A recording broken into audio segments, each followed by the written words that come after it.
بسم اللہ الرحمن الرحیم۔ ایک اللہ عز و جل کا نیک بندہ بازار سے گزر رہا تھا۔ ایک شخص جو یہودیوں سے متنفر تھا، اس نے گمان کیا کہ وہ نیک شخص شاید یہودی ہے۔ اس نے اس کے گھونسا دے مارا۔ اس کی یہ حرکت طیش دلانے والی تھی، لیکن اللہ عز و جل کے اس نیک بندے نے غصے کا اظہار نہیں کیا، بلکہ اپنا جبہ اتار کر اس گھونسا مارنے والے کو دے دی۔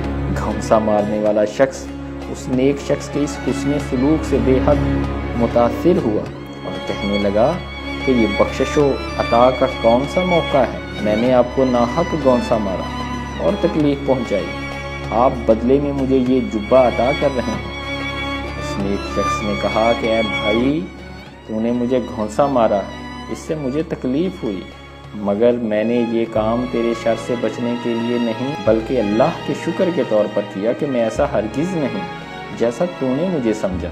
منافقت اور ریاکاری کے بد اثرات ظاہر ہوتے ہیں، اور جس کا ظاہر خراب اور باطن اچھا ہو وہ اس شخص سے بہتر ہے جس کا ظاہر اچھا اور باطن خراب۔ حضرت شیخ سعدی رحمۃ اللہ تعالی اس حقائق میں بیان کرتے ہیں کہ انسان جس قدر مصائب میں مبتلا ہے، اس کی بڑی وجہ منافقت اور ریاکاری ہے۔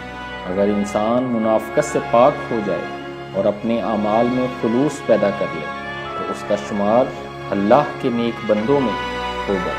وہ لوگ جو بظاہر تو گناہگار ہوں مگر وہ اپنے ان گناہوں پر نادم ہوتے ہیں اور ان کا باطن ان کے ظاہر سے اچھا ہو، ان لوگوں سے بہتر ہیں جو ظاہر گناہ تو نہیں کرتے مگر ان کا ارادہ گناہ کا ضرور ہوتا ہے اور وہ اس پر نادم بھی نہیں ہوتے۔ ان لوگوں کا ظاہر تو اچھا مگر باطن ٹھیک نہیں ہوتا۔ ایسے لوگ منافق اور ریاکار ہیں۔